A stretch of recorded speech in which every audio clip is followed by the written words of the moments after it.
നമസ്കാരം. വാർത്താസന്ധിയിലേക്ക് വിശദമായി. മുഖ്യമന്ത്രി പിണറായി വിജയൻ നേരിട്ടെത്തി ചർച്ച നടത്തിയിട്ടും PMC പദ്ധതിയിൽ വഴങ്ങാതെ CPI. ക്യാബിനറ്റ് സബ് കമ്മിറ്റി രൂപീകരിക്കാമെന്ന മുഖ്യമന്ത്രിയുടെ നിർദ്ദേശം CPI തള്ളി. 29-ന് ചേരുന്ന മന്ത്രിസഭാ യോഗത്തിൽ നിന്ന് CPI മന്ത്രിമാർ വിട്ടുനിൽക്കും. തുടർ നടപടികൾ ചർച്ച ചെയ്യാൻ നവംബർ 4-ന് സംസ്ഥാന കൗൺസിൽ ചേരും. PM ശ്രീ പദ്ധതി നടപ്പാക്കുന്നതിൽ മന്ത്രിസഭായോഗം ബഹിഷ്കരിക്കാനുള്ള CPI തീരുമാനം കഴിഞ്ഞ വെള്ളിയാഴ്ച 24 പുറത്തുവിട്ടിരുന്നു. മന്ത്രിസഭാ യോഗത്തിൽ നിന്ന് വിട്ടുനിൽക്കാനുള്ള തീരുമാനമാണ് CPI കൈക്കൊണ്ടിരിക്കുന്നത്. ഈ PMCയുടെ ധാരണാപത്രത്തിൽ ഒപ്പിട്ടത് തിരുത്തുന്നത് വരെ മന്ത്രിസഭാ യോഗത്തിൽ നിന്ന് വിട്ടുനിൽക്കും. ഇന്ന് മുഖ്യമന്ത്രി പിണറായി വിജയൻ നേരിട്ടെത്തി സംസ്ഥാന സെക്രട്ടറി ബിനോയ് വിശ്വവുമായി ചർച്ച നടത്തിയിട്ടും തീരുമാനത്തിൽ നിന്ന് പിന്നോട്ടു പോകാൻ CPI തയ്യാറായില്ല. ആലപ്പുഴ ഗസ്റ്റ് ഹൌസിൽ 1 മണിക്കൂർ നീണ്ട ചർച്ചയിൽ ബിനോയ് വിശ്വം CPI നിലപാടിൽ ഉറച്ചുനിന്നു. പാർട്ടിയെ ഇരുട്ടിൽ നിർത്തിയ തീരുമാനം അംഗീകരിക്കില്ലെന്നറിയിച്ചു. രാവിലെ ചേർന്ന സംസ്ഥാന സെക്രട്ടേറിയറ്റിൽ പദ്ധതിയുമായി മുന്നോട്ടു പോകാൻ CPIയും തീരുമാനിച്ചിരുന്നു. എങ്കിലും CPIയുമായി ചർച്ച നടത്താൻ മുഖ്യമന്ത്രി എത്തി. രാവിലെ ചേർന്ന CPI സംസ്ഥാന സെക്രട്ടേറിയറ്റിലും മന്ത്രിസഭാ ബഹിഷ്കരണം ഉൾപ്പെടെയുള്ള നടപടികളുമായി മുന്നോട്ടു പോകാൻ തീരുമാനമെടുത്തു. പാർട്ടി എക്സിക്യൂട്ടീവ് യോഗം ചേർന്നതിനിടെ ചർച്ചാ സന്നദ്ധതയറിയിച്ച് മുഖ്യമന്ത്രി പിണറായി വിജയന്റെ ഫോൺ കോൾ. അന്തിമ തീരുമാനം ചർച്ചയ്ക്ക് ശേഷമെന്ന് CPI തീരുമാനം. കമ്മ്യൂണിസ്റ്റുകാർ എപ്പോഴും പോസിറ്റീവാണ് ജീവിതത്തിൽ. മുഖ്യമന്ത്രിയും പാർട്ടി സെക്രട്ടറിയും മന്ത്രിമാർ നടത്തിയ ചർച്ച പരാജയപ്പെട്ടതോടെ വീണ്ടും CPI സംസ്ഥാന സെക്രട്ടേറിയറ്റ് ചേർന്ന് നിർണായക തീരുമാനം. 29-ന് ചേരുന്ന മന്ത്രിസഭാ യോഗത്തിൽ നിന്ന് CPI മന്ത്രിമാർ വിട്ടുനിൽക്കും. സംസാരിച്ചു ഞങ്ങൾ മുഖ്യമന്ത്രിയായിട്ട്. ആ സംസാരം വളരെ കോടികളായിരുന്നു. പക്ഷേ വിഷയങ്ങളുടെ പരിഹാരം ഉണ്ടായിട്ടില്ല. അതുകൊണ്ട് ഞങ്ങളുടെ പ്രശ്നങ്ങൾ എപ്പോഴും ബാക്കിയാണ്. തുടർ നടപടികൾ ചർച്ച ചെയ്യാൻ നവംബർ 4-ന് സംസ്ഥാന കൗൺസിൽ ചേരും. 24 ആലപ്പുഴ. മന്ത്രിസഭായോഗ ബഹിഷ്കരണം എന്ന കടുത്ത തീരുമാനത്തിലേക്ക് CPI എത്തിയത് ആദ്യം പുറം ലോകമറിഞ്ഞത് 24-ലൂടെ. തീരുമാനം 24 പുറത്തുവിട്ടത് വെള്ളിയാഴ്ച. വാർത്ത റിപ്പോർട്ട് ചെയ്ത 24 പൊളിറ്റിക്കൽ എഡിറ്റർ ശ്രീജിത്ത് ഇപ്പോൾ വിവരങ്ങളുമായി ചേരുന്നുണ്ട്. ശ്രീജിത്ത്, ഇന്ന് അകത്ത് നടന്ന ചർച്ചകൾ എന്തൊക്കെയാണ് ശ്രീജിത്ത്?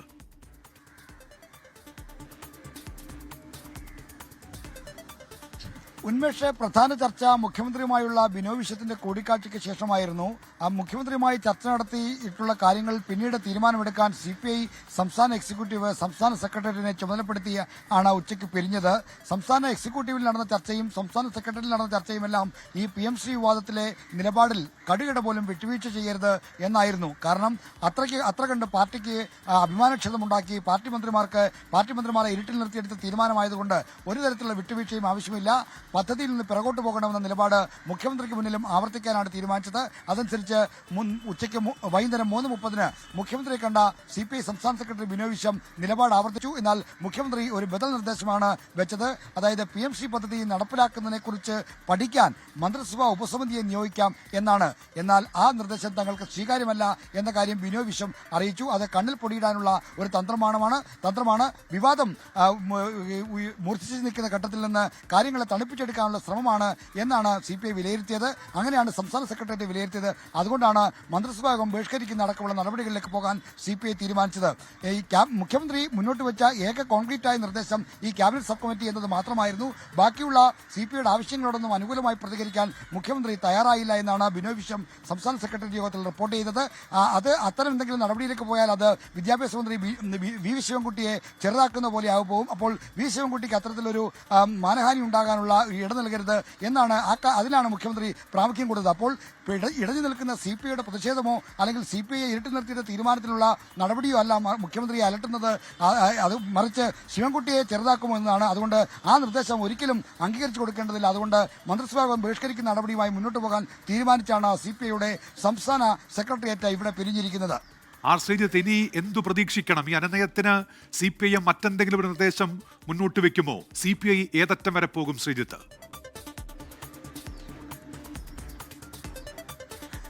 ഉന്മേഷ, കാര്യങ്ങളുടെ ഗൗരവം ചർച്ചയിൽ മുഖ്യമന്ത്രിക്കും ബോധ്യപ്പെട്ടിട്ടുണ്ട് എന്നാണ് നമുക്ക് ലഭിക്കുന്ന വിവരം. മന്ത്രിസഭാ യോഗത്തിൽ നിന്ന് വിട്ടുനിൽക്കുന്ന അടക്കമുള്ള നടപടികളിലേക്ക് പോകരുത് എന്ന് ബിനോയ് വിശ്വത്തോടും CPI മന്ത്രിമാരോടും മുഖ്യമന്ത്രി പിണറായി വിജയൻ നേരിട്ട് അഭ്യർത്ഥിച്ചു. തെരഞ്ഞെടുപ്പ് നടക്കുന്ന സമയമാണ്. തദ്ദേശ തെരഞ്ഞെടുപ്പും നിർണായകമായ നിയമസഭാ തെരഞ്ഞെടുപ്പും വരാനിരിക്കുന്നു. ഈ ഘട്ടത്തിൽ മുന്നണിക്ക് രാഷ്ട്രീയ തിരിച്ചടി ഉണ്ടാക്കുന്ന നടപടികളിലേക്ക് പോകരുത്, മുന്നണിയിൽ കലഹമാണെന്ന പ്രതീതി ജനിപ്പിക്കരുത് തുടങ്ങിയ കാര്യങ്ങളുമൊക്കെ മുഖ്യമന്ത്രി ചൂണ്ടിക്കാണിച്ചു. എന്നാൽ ഉന്നയിച്ച കാതലായ പ്രശ്നത്തിന് പരിഹാരമില്ലാതെ എങ്ങനെ പ്രതിഷേധ നടപടിയിൽ നിന്ന് പിന്നോട്ട് പോകാൻ കഴിയുമെന്ന ചോദ്യമാണ് CPI നേതാക്കൾ സ്വയം ചോദിക്കുന്നത്. പാർട്ടി കമ്മിറ്റികൾ ഉയർന്ന ചോദ്യവും അതാണ്. അതുകൊണ്ട് തന്നെ ഇനി മുഖ്യമന്ത്രിയുടെ ഭാഗത്തുനിന്ന് ഏതെങ്കിലും തരത്തിലുള്ള ഒരു വിട്ടുവീഴ്ച ഉള്ള സമീപനം വന്നാൽ മാത്രമേ CPI അയയൂ. നാളെയും ചർച്ച നടക്കാനുള്ള സാധ്യതയുണ്ട്. കാരണം മുഖ്യമന്ത്രി തന്നെയാണ് ക്യാബിനറ്റിൽ നിന്ന് വിട്ടുനിൽക്കരുത് എന്ന് അഭ്യർത്ഥിക്കുന്നത്. അതുകൊണ്ട് തന്നെ ഈ അത്തരമൊരു നിലപാട് മുഖ്യമന്ത്രിയിൽ നിന്ന് ഉണ്ടാകും. നാളെ ചർച്ച നടക്കുമ്പോൾ സ്വീകാര്യമായ നിർദ്ദേശങ്ങൾ വന്നാൽ മാത്രമേ ഇനി CPIയുടെ നിലപാടിൽ മാറ്റം വരാനിടയുള്ളൂ. എന്തായാലും ക്യാബിനറ്റിൽ നിന്ന് വിട്ടുനിൽക്കാനുള്ള തീരുമാനവുമായാണ് ഇപ്പോൾ CPI മുന്നോട്ട് പോകുന്നത്. ഈ കാര്യത്തിൽ ഒരു വിട്ടുവീഴ്ചയുമില്ല എന്ന് CPI പ്രഖ്യാപിക്കുന്നു. ഇനി വരാനുള്ളത് ഈ PMC പദ്ധതിയുടെ ക്യാബിനറ്റ് സബ് കമ്മിറ്റിയിൽ എന്നുള്ള നിർദ്ദേശത്തിൽ ആത്മാർത്ഥതയുണ്ടെങ്കിൽ മുഖ്യമന്ത്രി ചെയ്യേണ്ടത് അതുവരെ PMC പദ്ധതി നടപ്പിലാക്കുന്ന തീരുമാനം മരവിപ്പിച്ചു നിർത്തണം, ധാരണാപത്രം മരവിപ്പിച്ചു നിർത്തണം എന്ന ആവശ്യമാണ് CPI ബദലായി മുന്നോട്ട് വെക്കുന്നത്. ഉന്മേഷ്. ശരി, ആർ ശ്രീജിത്താണ് ഇപ്പോൾ ആലപ്പുഴയിൽ നിന്ന് വാർത്തയുടെ വിശദാംശങ്ങൾ നൽകിയത്. PMCയുടെ ധാരണാപത്രം മരവിപ്പിക്കാതെ വിട്ടുവീഴ്ചയ്ക്കില്ലെന്ന് CPI ജനറൽ സെക്രട്ടറി D. രാജ. പാർട്ടി സംസ്ഥാന നേതൃത്വം മുഖ്യമന്ത്രി പിണറായി വിജയനോട് ഇക്കാര്യം ആവശ്യപ്പെട്ടതായി D. രാജ അറിയിച്ചു. We cannot succumb to any pressure to accept this policy in some way. Our party has reiterated its position. In this context, our party has expressed its opposition to MOU signed for PMC. And it is part of NAP 2020. So our party is opposed to it. This is what has been discussed in our Secretariat and Executive Committee. This is my party's position. കേരളത്തിലും തീവ്ര voter പട്ടിക പരിഷ്കരണം നടപ്പാക്കാൻ തെരഞ്ഞെടുപ്പ് commission. അടുത്ത വർഷം തെരഞ്ഞെടുപ്പ് നടക്കുന്ന സംസ്ഥാനങ്ങളിലാണ് വോട്ടർ പട്ടിക പരിഷ്കരണം നടപ്പാക്കുന്നത്. ഇന്ന് രാത്രി മുതൽ ഈ സംസ്ഥാനങ്ങളിലെ വോട്ടർ പട്ടിക മരവിപ്പിക്കുമെന്ന് മുഖ്യ തെരഞ്ഞെടുപ്പ് കമ്മീഷണർ ജ്ഞാനേഷ് കുമാർ പറഞ്ഞു. സംസ്ഥാനത്ത് SIR നടപ്പാക്കുന്നത് നീട്ടിവെക്കണമെന്ന കേരളത്തിന്റെ ആവശ്യം കേന്ദ്ര തെരഞ്ഞെടുപ്പ് കമ്മീഷൻ തള്ളി. SIR के समय EROs और AEROs मिलकर सबसे पहला जो काम करेंगे वो इन्यूमरेशन फॉर्म्स को प्रिंट करेंगे. जिन राज्यों में SIR हो रहा है या अभी होने वाला है उनकी मतदाता सूची आज रात को 12 बजे फ्रीज कर दी जाएगी. ये वो 12 राज्य हैं जहां पर कल से SIR शुरू होने वाला है. Andaman and Nicobar island union territory, state Chhattisgarh, Goa, Gujarat, Kerala union territory Lakshadweep, Madhya Pradesh, Puducherry union territory, Rajasthan, Tamil Nadu, Uttar Pradesh, west Bengal. Balram Nedungadi ഡൽഹിയിൽ നിന്ന്. ബൽറാം, ഇന്ന് അർദ്ധരാത്രി മുതൽ അല്ലെങ്കിൽ നാളെ മുതൽ നടപടിക്രമങ്ങൾ തുടങ്ങുകയാണല്ലോ. എന്തൊക്കെ കാര്യങ്ങൾ വ്യക്തമാക്കി കേന്ദ്ര തെരഞ്ഞെടുപ്പ് കമ്മീഷൻ? ബൽറാം. ഉന്മേഷ്, രാജ്യത്ത് വലിയ തോതിൽ തന്നെ ചർച്ച ചെയ്യപ്പെട്ട തീവ്ര വോട്ടർ പട്ടിക പരിഷ്കരണമാണ് രാജ്യവ്യാപകമായി തന്നെ നടപ്പാക്കാൻ ഒരുങ്ങുന്നത്. അതിൻ്റെ പ്രഖ്യാപനമാണ് അല്പസമയം മുമ്പ് കേന്ദ്ര തെരഞ്ഞെടുപ്പ് കമ്മീഷൻ നടത്തിയിരിക്കുന്നത്. ആദ്യഘട്ടത്തിൽ ബീഹാറിൽ പൂർത്തിയാക്കിയിരിക്കുന്നു. വിജയകരമായി തന്നെ ആ നടപടികൾ പൂർത്തിയാക്കിയ ഘട്ടത്തിലാണ് രണ്ടാം ഘട്ട തീവ്ര വോട്ടർ പട്ടിക പരിഷ്കരണത്തിലേക്ക് പോകുന്നത് എന്നാണ് മുഖ്യ തെരഞ്ഞെടുപ്പ് കമ്മീഷണർ ജ്ഞാനേഷ് കുമാർ അറിയിച്ചിരിക്കുന്നത്. കേരളം, തമിഴ്നാട്, പശ്ചിമ ബംഗാൾ അടക്കം 12 ഇടങ്ങളിലാണ് രണ്ടാം ഘട്ടത്തിൽ തീവ്ര വോട്ടർ പട്ടിക പരിഷ്കരണം നടപ്പിലാക്കുന്നത്. അത് കേരളം അടക്കമുള്ള 4 സംസ്ഥാനങ്ങൾ അടുത്ത വർഷം തിരഞ്ഞെടുപ്പ് നടക്കുന്ന സംസ്ഥാനങ്ങളാണ്. അതേസമയം ഈ തദ്ദേശ തിരഞ്ഞെടുപ്പ് ഉടൻ നടക്കാനിരിക്കെ കേരളത്തെ ഈ ഘട്ടത്തിൽ നിന്നും ഒഴിവാക്കി തദ്ദേശ തിരഞ്ഞെടുപ്പിന് ശേഷം വോട്ടർ പട്ടിക പരിഷ്കരണം നടപ്പിലാക്കണം എന്ന ആവശ്യം സംസ്ഥാന ഇലക്ടറൽ ഓഫീസർ മുന്നോട്ട് വച്ചിരുന്നു. ആ ആവശ്യം തള്ളിയിരിക്കുന്നു. കേരളത്തിലും രണ്ടാം ഘട്ടത്തിൽ തന്നെ തീവ്ര വോട്ടർ പട്ടിക പരിഷ്കരണം നടപ്പിലാക്കുന്നുണ്ട്. അതിന് തെരഞ്ഞെടുപ്പ് കമ്മീഷൻ നൽകുന്ന വിശദീകരണം എന്നുള്ളത് തദ്ദേശ തെരഞ്ഞെടുപ്പ് ഇതുവരെയും പ്രഖ്യാപിച്ചിട്ടില്ല എന്നുള്ളതാണ്. കൂടാതെ തീവ്ര വോട്ടർ പട്ടിക പരിഷ്കരണത്തിന് ആവശ്യമായ ഉദ്യോഗസ്ഥർ കേരളത്തിൽ ഉണ്ട് എന്നും നിലവിൽ തന്നെ ഈ വോട്ടർ പട്ടിക സാങ്കേതികമായുള്ള നടപടിക്രമങ്ങൾ സംസ്ഥാന തിരഞ്ഞെടുപ്പ് ഓഫീസർ ആരംഭിച്ചു കഴിഞ്ഞതായുമാണ് വിശദീകരിക്കുന്നത്. അതേസമയം അടുത്ത വർഷം കേരളത്തോടൊപ്പം തന്നെ നിയമസഭാ തിരഞ്ഞെടുപ്പ് നടക്കുന്ന അസമിനെ അടുത്ത ഘട്ടത്തിൽ നിന്നും ഒഴിവാക്കിയിട്ടുണ്ട് എന്നുള്ളത് ശ്രദ്ധേയമാണ്. അസമിൽ പൗരത്വ പട്ടിക തയ്യാറാക്കിയ ശേഷം വേണമെന്ന ആവശ്യം അസം മുന്നോട്ട് വച്ചിരുന്നു. ആ ആവശ്യം അംഗീകരിക്കപ്പെട്ടിരിക്കുന്നു. കൂടാതെ മഹാരാഷ്ട്രയിൽ തദ്ദേശ തെരഞ്ഞെടുപ്പ് കേരളത്തോടൊപ്പം അടുത്ത മാസങ്ങളിൽ നടക്കാനിരിക്കുകയാണ്. മഹാരാഷ്ട്രയും രണ്ടാം ഘട്ട തീവ്ര വോട്ടർ പട്ടിക പരിഷ്കരണത്തിൽ നിന്നും ഒഴിവാക്കിയിരിക്കുന്നു എന്നുള്ളത് ശ്രദ്ധേയമാണ്. ഈ ഇന്ന് പ്രഖ്യാപിച്ച 12 ഇടങ്ങളിൽ നവംബർ 4 മുതൽ ഡിസംബർ 4 വരെയായിരിക്കും തീവ്ര വോട്ടർ പട്ടിക പരിഷ്കരണ നടപടികൾ നടക്കുക. അതിനിടെ ഡിസംബർ 9-ന് ആദ്യ ഘട്ട പട്ട അല്ലെങ്കിൽ കരട് വോട്ടർ പട്ടിക പുറത്തിറങ്ങും. അതിലുള്ള പരാതികൾ ഉൾപ്പെടെയുള്ളവ പരിഗണിച്ചുകൊണ്ട് അത് പരിഹരിച്ചുകൊണ്ട് അന്തിമ വോട്ടർ പട്ടിക ഫെബ്രുവരി 7-ന് പുറത്തിറക്കുമെന്നാണ് മുഖ്യ തെരഞ്ഞെടുപ്പ് കമ്മീഷണർ ജ്ഞാനേഷ് കുമാർ പ്രഖ്യാപിച്ചിരിക്കുന്നത്. ശരി, ബൽറാം നെടുങ്ങാടിയാണ് ഇപ്പോൾ ഡൽഹിയിൽ നിന്ന് വാർത്തയുടെ വിശദാംശങ്ങൾ നൽകിയത്. ഇപ്പോൾ ഒരു പ്രധാനപ്പെട്ട വാർത്ത വരുന്നത് ആലുവയിൽ സ്വകാര്യ ബസ്സുകളിൽ മോട്ടോർ വാഹന വകുപ്പിന്റെ വ്യാപക പരിശോധന എന്നുള്ളതാണ്. പരിശോധനയിൽ 5 ഗ്രാം കഞ്ചാവുമായി ബസ് ഡ്രൈവർ പിടിയിലായി.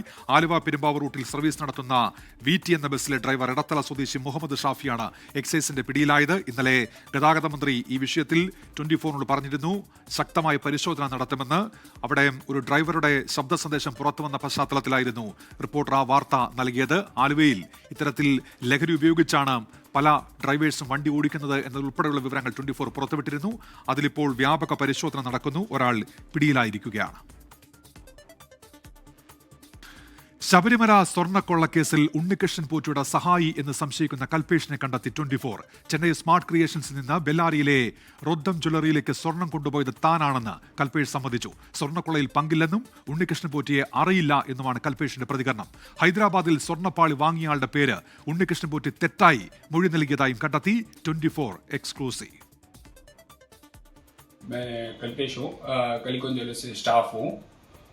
और उधर 13 साल से काम कर रहा हूँ और मेरे को रुद्रम ज्वेलर्स से मतलब ऐसे फ़ोन आया था ओनर को, तो मुझे भेजा गया था. वहाँ जाके मैंने रिसीव किया था, मेडल रिसीव किया था. रिसीव करके ला के उसके 7 दिन के बाद उनको जाके दुकान में दिया है बलारी. കൽപേഷ് ഒരു കൽപ്പിത കഥാപാത്രമല്ല. ചെന്നൈ സൗക്കാർപേട്ട വീരപ്പൻ സ്ട്രീറ്റിലെ കാളികുണ്ട് ജ്വല്ലറിയിലെ ജീവനക്കാരൻ. ഗോവർദ്ധന്റെ റോദ്ധം ജ്വല്ലറിയുമായി കാളികുണ്ട് ജ്വല്ലറിക്ക് ദീർഘനാളായുള്ള ബന്ധമുണ്ട്. ഗോവർദ്ധൻ നിർദ്ദേശിച്ചതനുസരിച്ച് സ്വർണ്ണപ്പാളിയിൽ നിന്ന് കവർന്ന സ്വർണം ചെന്നൈ സ്മാർട്ട് ക്രിയേഷൻസിൽ നിന്ന് കൽപേഷാണ് ബെല്ലാരിയിലേക്ക് കൊണ്ടുപോയത്. താൻ കൊണ്ടുപോയത് സ്വർണമാണെന്ന് കൽപേഷിന് അറിയാമായിരുന്നു. എന്നാൽ ഇത് കവർന്നെടുത്തതാണെന്ന് അറിഞ്ഞിരുന്നില്ല. സ്മാർട്ട് ക്രിയേഷൻസിൽ പോയത് ഒരു തവണ മാത്രം. ഉണ്ണികൃഷ്ണൻ പോറ്റിയെ അറിയുകയില്ല. Do you know Unikrishan Poti? जी नहीं, मैं नहीं जानता से कोई. You know about this theft case? Any sort of things about this theft case? जी नहीं मालूम मेरे को. Have you been to Shabarimala or Smart Creations before? नहीं जानता. अब पहली बार मालूम पड़ा और पहली बार उस दुकान में गया था उस टाइम. സ്മാർട്ട് ക്രിയേഷൻസിൽ നിന്ന് ഒരു ബോക്സിൽ നൽകിയ സ്വർണം 10 ദിവസം കഴിഞ്ഞാണ് ബെല്ലാരിയിൽ എത്തിച്ചതെന്നും കൽപേഷ് പറയുന്നു. അതിനിടെ ഹൈദരാബാദിൽ സ്വർണം ഏറ്റുവാങ്ങിയത് നാഗേഷ് അല്ല നരേഷ് ആണെന്ന് SIT കണ്ടെത്തി. അന്വേഷണ സംഘത്തെ വട്ടം ചുറ്റിക്കാൻ ഉണ്ണികൃഷ്ണൻ പോറ്റി തെറ്റായ പേര് പറഞ്ഞുവെന്നാണ് കണ്ടെത്തൽ. തിരുവനന്തപുരം ബ്യൂറോയ്ക്കൊപ്പം 24 ചെന്നൈ. അർജന്റീന ഫുട്ബോൾ ടീം കേരളത്തിലേക്ക് വരില്ല എന്നറിയിച്ചതോടെ എറണാകുളം കല്ലൂർ സ്റ്റേഡിയം നവീകരണം പ്രതിസന്ധിയിൽ. ചോദ്യങ്ങളോട് അസഹിഷ്ണുത തുടരുന്ന കായികമന്ത്രി V അബ്ദുറഹിമാന് വിഷയത്തിൽ ഉത്തരമില്ല. സ്റ്റേഡിയം നവീകരണത്തിന്റെ പേരിൽ തട്ടിപ്പും അഴിമതിയും നടന്നുവെന്ന് സർക്കാർ അന്വേഷിക്കണമെന്നാണ് കോൺഗ്രസിന്റെയും BJPയുടെയും ആവശ്യം.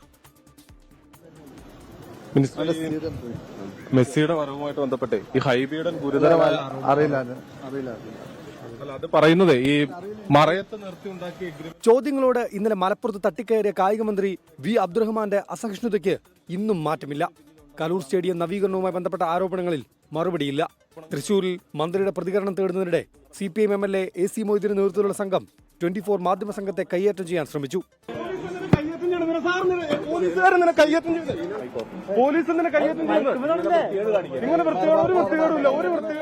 കോൺഗ്രസ് ജനപ്രതിനിധികൾ സ്റ്റേഡിയത്തിലെത്തി സാഹചര്യം വിലയിരുത്തി. നവീകരണത്തിൽ അഴിമതിയും തട്ടിപ്പും ആരോപിച്ച് കോൺഗ്രസ് BJP നേതാക്കൾ. ഒരു ഷെയ്ഡി ഡീൽ ഈ മെസ്സിയുടെ വരവുമായി ബന്ധപ്പെട്ട് നടന്നിട്ടുണ്ടോ എന്ന് ഞങ്ങൾ സംശയിക്കുകയാണ്. ഇതൊരു സ്പോർട്ടിംഗ് ഇവന്റ് എന്നതിനപ്പുറമായി ഒരു ബിസിനസ് ഡീലായി ചില ആളുകൾ കാണാൻ ശ്രമിക്കുകയാണ്. യഥാർത്ഥത്തിൽ സർക്കാരിന്റെ റോൾ എന്താണ് ഇതിൽ? ഇടയ്ക്ക് മെസ്സി വരുമെന്ന് പറയുക, ഇടയ്ക്ക് വരില്ല എന്ന് പറയുക. അപ്പോൾ ഇതിനെ സംബന്ധിച്ച് ജനങ്ങൾക്ക് സംശയമുണ്ട്. ആ സംശയം ദൂരീകരിക്കാൻ ആവശ്യമായിട്ടുള്ള അന്വേഷണം നടത്തണം എന്നുള്ളതാണ് BJPയുടെ ആവശ്യം. സ്പോൺസറുമായുള്ള കരാർ വ്യവസ്ഥ എന്താണെന്ന് സർക്കാർ വ്യക്തമാക്കണമെന്ന് വ്യാപാരി വ്യവസായ ഏകോപന സമിതിയും ആവശ്യപ്പെട്ടു. GCDAയുമായി കരാറിലതാണ് സ്പോൺസറുടെ വിശദീകരണം. ഞാൻ SKF ആണ്, എനിക്ക് GCDA ബന്ധമില്ലല്ലോ. ഞാൻ SKFന്റെ അടുത്തതാണ്. കാരണം SKF ആണ് ഇതിന്റെ കളി നടത്തേണ്ട അതോറിറ്റി. റിപ്പോർട്ടർ ബ്രോഡ്കാസ്റ്റിംഗ് കമ്പനി ഇത് നടപ്പിലാക്കിയിട്ട് ഇതിൽ എന്താ ലാഭം അങ്ങനെ ഒരു ലാഭം കൊയ്യാൻ ഉദ്ദേശമില്ല. സ്റ്റേഡിയം നവീകരണ വിവാദത്തിന് പിന്നാലെ GCDA അടിയന്തര യോഗം വിളിച്ചു. സ്റ്റേഡിയത്തിന്റെ അറ്റകുറ്റപ്പണി തീർന്നില്ലെങ്കിൽ ഹോം ഗ്രൗണ്ട് ഹൈദരാബാദിലേക്കോ അഹമ്മദാബാദിലേക്കോ മാറ്റാനാണ് ISL ക്ലബ്ബായ കേരള ബ്ലാസ്റ്റേഴ്സിന്റെ ആലോചന. തൃശൂരിൽ നിന്ന് സൂരജ് സജിക്കൊപ്പം നിതുൻ അംബുജൻ, 24 കൊച്ചി. ബിനോയ് വിശ്വം മുഖ്യമന്ത്രി കൂടിക്കാഴ്ചയുടെ വിശദാംശങ്ങൾ ഇപ്പോൾ RCE അറിയിക്കുന്നുണ്ട്. മുഖ്യമന്ത്രി അതൃപ്തി അറിയിച്ച CPI മന്ത്രിമാരും എന്നുള്ള വാർത്ത കൂടി ഇപ്പോൾ RCE അറിയിക്കുന്നുണ്ട്. PMC പദ്ധതിയുടെ ധാരണാപത്രം ഒപ്പിടുന്ന കാര്യത്തിൽ വഞ്ചിക്കപ്പെട്ടുവെന്നാണ് CPI മന്ത്രിമാർ മുഖ്യമന്ത്രി അറിയിച്ചത്. 22 ചേർന്ന മന്ത്രിസഭാ യോഗത്തിൽ വിഷയം ഉന്നയിച്ചപ്പോഴും ഒപ്പിടുന്ന കാര്യം പറഞ്ഞിരുന്നില്ല. സർക്കാർ ഒപ്പിടാൻ തീരുമാനിച്ചിട്ടില്ല എന്ന വിവരം പാർട്ടി കമ്മിറ്റികളെ അറിയിക്കുകയും ചെയ്തു. എന്നാൽ 16-ാം തീയതി തന്നെ ധാരണാപത്രത്തിൽ ഒപ്പുവെച്ചുവെന്നാണ് പുറത്തുവന്ന വിവരം. ഇത് തീർത്തും തെറ്റായ രീതിയാണെന്ന് CPI മന്ത്രിമാർ മുഖ്യമന്ത്രി അറിയിച്ചു. അതൃപ്തി അറിയിച്ച് 4 CPI മന്ത്രിമാരും ഒപ്പിട്ട കത്ത് മുഖ്യമന്ത്രിക്ക് നൽകി എന്നാണ് ഇപ്പോൾ ശ്രീജിത്ത് അറിയിക്കുന്നത്. ബംഗാൾ ഉൾക്കടലിലെ മോൺദ ചുഴലിക്കാറ്റ് ശക്തി പ്രാപിക്കുന്നു. തെക്കു പടിഞ്ഞാറൻ ബംഗാൾ ഉൾക്കടലിന്റെയും അതിനോട് ചേർന്ന മധ്യ പടിഞ്ഞാറൻ ബംഗാൾ ഉൾക്കടലിന്റെയും മുകളിലായാണ് നിലവിൽ ചുഴലിക്കാറ്റിന്റെ സഞ്ചാരം. വടക്കു പടിഞ്ഞാറ് ദിശയിൽ നീങ്ങി നാളെ രാവിലെയോടെ തീവ്ര ചുഴലിക്കാറ്റായി ശക്തി പ്രാപിക്കാൻ സാധ്യത. നാളെ വൈകിട്ടോ രാത്രിയിലോ ആന്ധ്രാ തീരത്ത് മച്ചിലിപട്ടണത്തിനും കലിംഗപട്ടണത്തിനുമിടയിൽ കാക്കിനടയ്ക്ക് സമീപം തീവ്ര ചുഴലിക്കാറ്റായി മണിക്കൂറിൽ പരമാവധി 110 കിലോമീറ്റർ വരെ വേഗത്തിൽ കരയിൽ പ്രവേശിക്കാൻ സാധ്യത. വടക്കൻ തമിഴ്നാട്, ആന്ധ്രാപ്രദേശ്, യാനം, തെക്കൻ ഒഡീഷ തീരങ്ങളിൽ ചുഴലിക്കാറ്റ് മുന്നറിയിപ്പിന്റെ 2ാം ഘട്ടമായ ഓറഞ്ച് മുന്നറിയിപ്പ് നൽകി. സംസ്ഥാനത്ത് ശക്തമായ മഴ തുടരും എന്ന കാലാവസ്ഥാ നിരീക്ഷണ കേന്ദ്രം. മധ്യ കേരളത്തിലും വടക്കൻ കേരളത്തിലും അതിശക്തമായ മഴയെന്ന് പ്രവചനം. 14 ജില്ലകളിലും മഴ മുന്നറിയിപ്പുണ്ട്. കണ്ണൂർ, കാസർഗോഡ്, കോഴിക്കോട്, ഇടുക്കി, എറണാകുളം, തൃശൂർ ജില്ലകളിൽ ഓറഞ്ച് അലർട്ടാണ്. 8 ജില്ലകളിൽ യെല്ലോ മുന്നറിയിപ്പ് നൽകി. PMC വിഷയത്തിൽ മുഖ്യമന്ത്രി അതൃപ്തി അറിയിച്ച CPI മന്ത്രിമാർ ധാരണാപത്രം ഒപ്പിടുന്ന കാര്യത്തിൽ വഞ്ചിക്കപ്പെട്ടു. 22-ന് ചേർന്ന മന്ത്രിസഭാ യോഗത്തിൽ വിഷയം ഉന്നയിച്ചപ്പോഴും ഒപ്പിടുന്ന കാര്യം പറഞ്ഞിരുന്നില്ല എന്നിങ്ങനെ വിവരങ്ങൾ അറിയിക്കുകയായിരുന്നു. വിശദാംശങ്ങളുമായി ശ്രീജിത്താണ് ആലപ്പുഴയിൽ നിന്ന് ചേരുന്നത്. ശ്രീജിത്ത്, എന്തൊക്കെ കാര്യങ്ങളാണ് മുഖ്യമന്ത്രി അറിയിച്ചത് മന്ത്രിമാർ? ഉന്മേഷ്, CPI സംസ്ഥാന സെക്രട്ടറി ബിനോയ് വിശ്വവുമായുള്ള ചർച്ചയ്ക്ക് ശേഷം CPIയുടെ 3 മന്ത്രിമാരും മുഖ്യമന്ത്രിയെ കണ്ടിരുന്നു. അത് മുഖ്യമന്ത്രി വിളിപ്പിച്ചതനുസരിച്ചാണോ എന്ന ധാരണയാണ് ആ ഘട്ടത്തിൽ പറഞ്ഞിരുന്നത്. എന്നാൽ അതല്ല, CPI മന്ത്രിമാർ സ്വമേധയാ മുഖ്യമന്ത്രി പിണറായി വിജയനെ കാണുകയായിരുന്നു. 22-ന് ക്യാബിനറ്റ് യോഗം കഴിഞ്ഞ ശേഷം ഇതാദ്യമായാണ് മുഖ്യമന്ത്രിയെ പിന്നീട് CPI മന്ത്രിമാർ കാണുന്നത്. മുഖ്യമന്ത്രി വിദേശ പര്യടനത്തിലായിരുന്നു. ഈ മുഖ്യമന്ത്രിയെ ഇന്ന് CPI മന്ത്രിമാർ കണ്ട് തങ്ങളുടെ പ്രതിഷേധം അറിയിക്കുകയാണ് ചെയ്തത്. 22-ന് ചേർന്ന മന്ത്രിസഭാ യോഗത്തിൽ PMC പദ്ധതിയിൽ ഒപ്പിടുന്നതുമായി ബന്ധപ്പെട്ട മാധ്യമ വാർത്തകൾ CPI മന്ത്രിമാർ ചൂണ്ടിക്കാണിച്ചിരുന്നു. അപ്പോൾ മുഖ്യമന്ത്രിയോ മറ്റു CPI മന്ത്രിമാരോ ഒരക്ഷരം പോലും ഉത്തരം പറഞ്ഞില്ല. എന്നാൽ ഇപ്പോൾ പുറത്തുവരുന്ന വിവരമനുസരിച്ച് 16-ാം തീയതി ഡേറ്റിൽ ധാരണാപത്രം ഒപ്പിട്ടുവെന്നാണ്. ഇത് തീർത്തും വഞ്ചനാപരമായ സമീപനമാണ്. മന്ത്രിമാർ എന്ന നിലയിൽ തങ്ങൾ വഞ്ചിക്കപ്പെട്ടു. മന്ത്രിസഭാ യോഗം ഇക്കാര്യത്തിൽ തീരുമാനമൊന്നും എടുത്തിട്ടില്ല എന്ന അറിവാണ് ഞങ്ങൾ പാർട്ടി കമ്മിറ്റികൾ പോയി റിപ്പോർട്ട് ചെയ്തത്. അപ്പോൾ പാർട്ടി കമ്മിറ്റികൾക്ക് മുന്നിലും ഞങ്ങൾ അപഹാസ്യരായി എന്ന വിവരമാണ് CPI മന്ത്രിമാർ മുഖ്യമന്ത്രി അറിയിച്ചിരിക്കുന്നത്. ഈ കാര്യത്തിലുള്ള പ്രതിഷേധം രേഖാമൂലം തന്നെ ഈ അതിർത്തിയും രേഖാമൂലം തന്നെ മുഖ്യമന്ത്രിയെ അറിയിച്ചു. മുഖ്യമന്ത്രിക്ക് 4 മന്ത്രിമാരും ഒപ്പിട്ട കത്ത് കൈമാറിയ ഈ കത്തിലാണ് ഈ വിവരങ്ങൾ പറഞ്ഞിരിക്കുന്നത്. ശരി, ശ്രീജിത്ത് ആലപ്പുഴയിൽ നിന്ന് വിവരങ്ങൾ നൽകുകയായിരുന്നു. കേരള കാർഷിക സർവകലാശാലയിൽ കുത്തനെ ഉയർത്തിയ ഫീസ് താങ്ങാൻ കഴിയാതെ വിദ്യാർത്ഥി പഠനം ഉപേക്ഷിച്ചു. താമരശ്ശേരി സ്വദേശി അർജുനാണ് പഠനം ഉപേക്ഷിച്ചത്. അർജുന് ഗ്രാന്റും മറ്റ് സഹായങ്ങളും നൽകാമെന്ന് അറിയിച്ചിരുന്നുവെന്നാണ് സർവകലാശാല അധികൃതർ നൽകുന്ന വിശദീകരണം. +2-ന് ശേഷം തുടർച്ചയായ 3 വർഷം എൻട്രൻസ് പഠനം നടത്തി മികച്ച റാങ്ക് നേടിയാണ് അർജുൻ BSc അഗ്രികൾച്ചർ കോഴ്സിന് ചേർന്നത്. ആഗ്രഹിച്ച് പ്രവേശനം നേടിയ കോഴ്സാണെങ്കിലും അർജുന് പഠനം ഉപേക്ഷിക്കേണ്ടി വന്നു. ഓരോ വർഷം കൂടുമ്പോഴും 5% ഇപ്പോൾ ഇൻക്രീസ് ഉണ്ടെന്നാണ് കേട്ടെ. ആ ഇൻക്രീസും കൂടി കൂട്ടുമ്പോൾ ഏകദേശം നല്ലൊരു എമൗണ്ട് വരും. അത്രയും എമൗണ്ടിന് പഠിക്കുക എന്ന് പറഞ്ഞാൽ കുറച്ച് ബുദ്ധിമുട്ടാണ്. ഒരു ഗവൺമെൻറ് കോളേജ് പഠിക്കാൻ ഞാൻ മറ്റുള്ള ഒരാളെ കയ്യിൽ നിന്ന് ഫീസ് വാങ്ങിയോ അല്ലെങ്കിൽ ഞാൻ ലോൺ എടുത്തോ പഠിക്കേണ്ട ആവശ്യമുണ്ടോ എന്നാണ് എൻ്റെ ചോദ്യം. അതായത് അങ്ങനെയാണെങ്കിൽ അതും ഒരു പ്രൈവറ്റ് കോളേജും തമ്മിൽ എന്താ വ്യത്യാസം? നോട്ടിഫിക്കേഷൻ പ്രകാരം BSc അഗ്രികൾച്ചർ കോഴ്സിന് സെമസ്റ്റർ 12,000 രൂപയായിരുന്നു ഫീസ്. അഡ്മിഷൻ എത്തിയപ്പോൾ അത് 36,000 രൂപയായി, 3 ഇരട്ടി. ഹോസ്റ്റൽ ഫീസും മറ്റ് ചിലവുകളും ചേർത്താൽ ഒരു വർഷം 1.5 ലക്ഷം രൂപയിലധികം കണ്ടെത്തേണ്ടി വരും. അതിനുള്ള സാമ്പത്തിക അടിത്തറ ഇല്ലാത്തതിനാലാണ് അർജുൻ പഠനം ഉപേക്ഷിച്ചത്. ഫീസ് കുറയ്ക്കാൻ നിരവധി പ്രക്ഷോഭങ്ങൾ വിദ്യാർത്ഥി സംഘടനകൾ നടത്തിയെങ്കിലും അതിന് സർവകലാശാല തയ്യാറായിരുന്നില്ല. 200 കോടിയിലധികം രൂപയുടെ സാമ്പത്തിക ബാധ്യതയുള്ളതിനാലാണ് ഫീസ് വർദ്ധിപ്പിച്ചതെന്നാണ് സർവകലാശാലയുടെ വിശദീകരണം. സംഭവം വിവാദമായതോടെ വിശദീകരണവുമായി വെള്ളയാണി കാർഷിക കോളേജിലെ അധികൃതർ രംഗത്തെത്തി. അർജുൻ എന്ന വിദ്യാർത്ഥിക്ക് ഈ ഗ്രാന്റ്സിന് അർഹതയുണ്ടെന്നും ഫീസ് അടയ്ക്കേണ്ടെന്ന് അറിയിച്ചതായും കോളേജ് അധികൃതർ പറഞ്ഞു. 24 തിരുവനന്തപുരം. ബംഗാളി നടിയുടെ പരാതിയിൽ സംവിധായകൻ രഞ്ജിത്തിനെതിരെ എടുത്ത ലൈംഗിക അതിക്രമ കേസ് ഹൈക്കോടതി റദ്ദാക്കി. കേസെടുക്കാനുള്ള കാലപരിധി അവസാനിച്ചെന്ന് ചൂണ്ടിക്കാണിച്ചാണ് നടപടി. 15 വർഷത്തിലേറെ വൈകി കേസെടുത്ത മജിസ്ട്രേറ്റ് കോടതി നടപടി നിയമപരമായി നിലനിൽക്കില്ല എന്ന് ഹൈക്കോടതി നിരീക്ഷിച്ചു. വിഷ്ണു സുരേഷ് വിവരങ്ങളുമായി കൊച്ചിയിൽ നിന്ന്. വിഷ്ണു, വിശദാംശങ്ങൾ.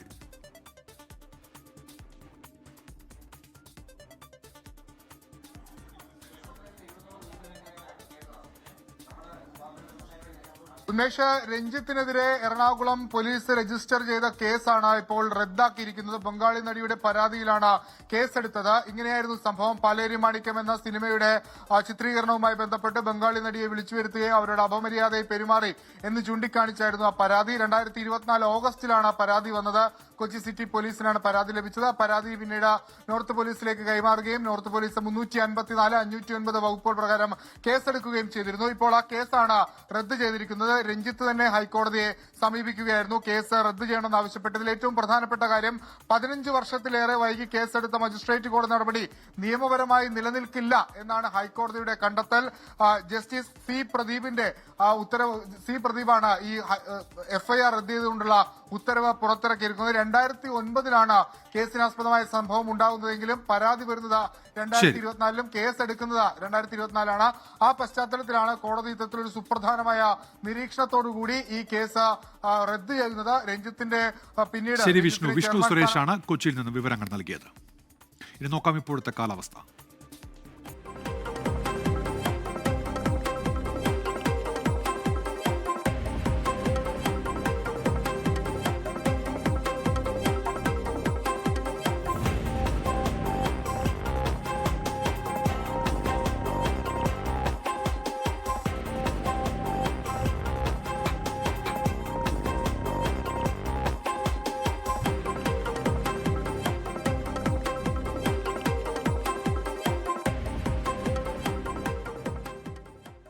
സ്കൂൾ കായികമേള വാർത്തയിലേക്ക്. കേരള സ്കൂൾ കായികമേള co-sponsored by Bima Jewels, Golden Super Surprise.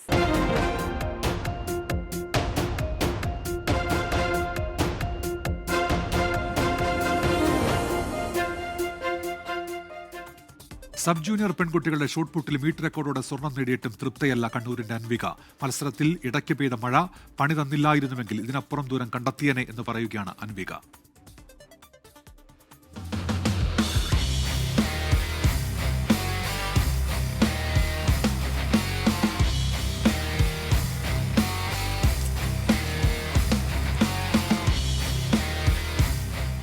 Sub junior പെൺകുട്ടികളുടെ ഷോട്ട് പുട്ടിൽ പുതിയൊരു മീറ്റ് റെക്കോർഡ് പിറന്നിരിക്കുകയാണ്. അതും വെറും മീറ്റ് റെക്കോർഡല്ല, മുൻ റെക്കോർഡിനേക്കാൾ വലിയ ഡിഫറൻസിലാണ് കണ്ണൂരിൻ്റെ അൻവിക പുതിയ റെക്കോർഡ് ഇട്ടിരിക്കുന്നത്. 11.31. ആദ്യം തന്നെ അഭിനന്ദനങ്ങൾ. റെക്കോർഡ് പ്രതീക്ഷിച്ചോ അല്ലെങ്കിൽ ഇത്രയും വലിയൊരു പെർഫോമൻസ് പ്രതീക്ഷിച്ച് തന്നെയാണോ എത്തിയത്? കുറച്ചും കൂടെ ചെയ്യാൻ ആഗ്രഹം ഉണ്ടായിരുന്നു. ഇവിടെയും നിൽക്കുന്നില്ല എന്നാണ് അൻവിക പറയുന്നത്. 11.31 അതിനപ്പുറം പ്രകടനം. എത്രയായിരുന്നു ടാർഗറ്റ് ഉണ്ടായിരുന്നു? എൻ്റെ ഒരു 12 സംതിങ് ആയിരുന്നു ടാർഗറ്റ്. പക്ഷെ മഴ കാരണം ചെയ്യാൻ പറ്റിയില്ല. എത്ര വർഷമായി ഇപ്പോൾ ഈ ഒരു ലക്ഷ്യത്തിലേക്ക്? ആദ്യമായിട്ടാണ് സംസ്ഥാന മേളയ്ക്ക് എത്തുന്നത്? അല്ല, ഞാൻ രണ്ടാമത്തെ പ്രാവശ്യം. ആദ്യം എനിക്ക് ഗോൾഡാ വന്നേ. തീർച്ചയായും 2ാം വർഷം. അപ്പോൾ 2 വർഷം. 2 വർഷം കഴിഞ്ഞു. പ്രതീക്ഷിച്ച പ്രകടനത്തിൽ എത്തിയില്ലെങ്കിലും വലിയ സന്തോഷം. സന്തോഷം. അടുത്ത വർഷം ഞാൻ സബ് ജൂനിയർ ആണ്. അപ്പോൾ സബ് ജൂനിയറിൽ ഇനി ജൂനിയറിൽ 15 റെക്കോർഡ്. അത് തകർക്കണമെന്നുണ്ട്. അൻവിക ഇപ്പോഴേ ടാർഗറ്റ് ഫിക്സ് ചെയ്ത് കഴിഞ്ഞു. 12 ഇത്തവണത്തെ ലക്ഷ്യം. പക്ഷേ മഴ കുറച്ച് ഇടയ്ക്ക് മത്സരം മുടക്കി, ചെറിയ തിരിച്ചടിയായി. എന്നിരുന്നാൽ പോലും പുതിയ മീറ്റ് റെക്കോർഡോടെയാണ് സ്വർണം വന്നിരിക്കുന്നത്. അടുത്ത തവണ ജൂനിയർ തലത്തിലെത്തുമ്പോൾ ഇതിനേക്കാൾ മികച്ച പ്രകടനം 15 മീറ്ററിന് അപ്പുറം എറിഞ്ഞ് അവിടെയും ആ പേര്, അൻവിക എന്ന പേര് സ്ഥാപിക്കാൻ സാധിക്കുമെന്ന പ്രതീക്ഷയിലാണ് അൻവികയുള്ളത്. എന്തായാലും അൻവികയ്ക്ക് ഒരിക്കൽ കൂടി എല്ലാവിധ അഭിനന്ദനങ്ങളും നേരുന്നു. തിരുവനന്തപുരത്ത് നിന്ന് മാഹിൻ ജാഫറിനൊപ്പം അനിൽ വാസുദേവ്, 24. ലോകത്തെവിടെയായാലും ഏത് സമയത്തും 24 വാർത്തകളും ഓഗ്മെന്റഡ് റിയാലിറ്റി പാക്കേജുകളും എക്സ്പ്ലെയിനറുകളും വിശദമായി കാണാൻ ഞങ്ങളുടെ യൂട്യൂബ് ചാനൽ നിങ്ങൾക്ക് സബ്സ്ക്രൈബ് ചെയ്യാം.